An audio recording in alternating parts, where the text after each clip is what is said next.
So in today's video, we want to explain how is it possible to stay sane, be the least stressed possible, and live in your house while you're trying to sell the house. And it is a very stressful experience, and believe me, we understand that, because more often than not, we think we have to be psychiatrists to help our clients survive the buying and selling of real estate.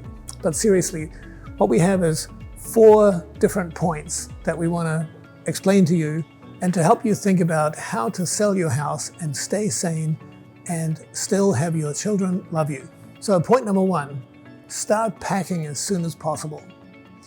So because the more you pack, the more you're going to declutter, and you can even start before the house is completely on the market. And keeping those boxes in the basement or in the garage is a very fine idea. Everybody understands that you're moving. And it also helps you to begin to decide, what are you going to sell, what are you going to donate, and what are you going to toss. And the sooner you get that stress out of the way, the easier it's going to be for you to sell your house. Okay, point number 2, cleanliness is the key. And I'm saying, not because you're a messy person, well, I know my wife thinks I am, but it's because buyers are very finicky. You know, it's not as if the buyer is going to come and run their finger across the top of the door frame. You'll be surprised how much buyers recognize in terms of, is the house clean, and are there streaks on the mirror, and are there toothpaste spots on the bathroom mirror? You know how it is. So you want to make sure that cleanliness is really your mantra.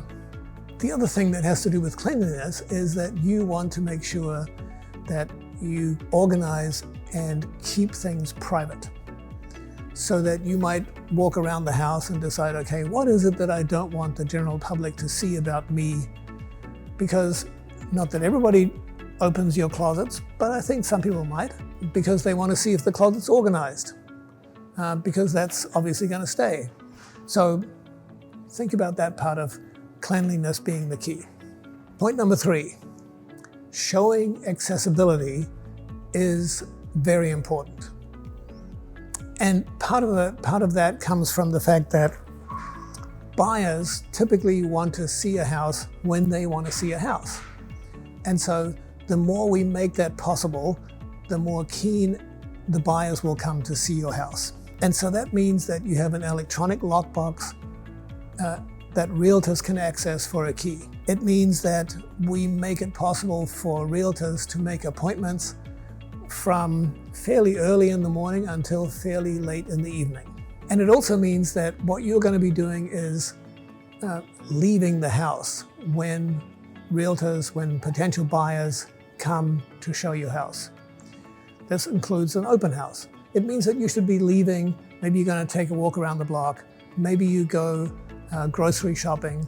Maybe you go and have a meal, or maybe you go and take a hike. But it is important that buyers feel comfortable being in your house and not thinking that it's your house. And so they can't think that it's their house if you're still there watching them. That's really what it is. Okay, point number 4 has to do with involve your children. Make it fun for them, because as soon as you make the whole move fun for them, they'll cooperate much better and it'll be much easier for everyone. And believe me, that's something that I remember when my son was young, and it's an important aspect. So when you're ready to sell your house, make sure you involve experts like my Urban Home team, because we can advise you on what to do. We can advise you on how to act in certain cases. Because we know how to dig deeper into these subjects, we'll help you to stay sane. Because staying sane and being the least possible stressed is our goal.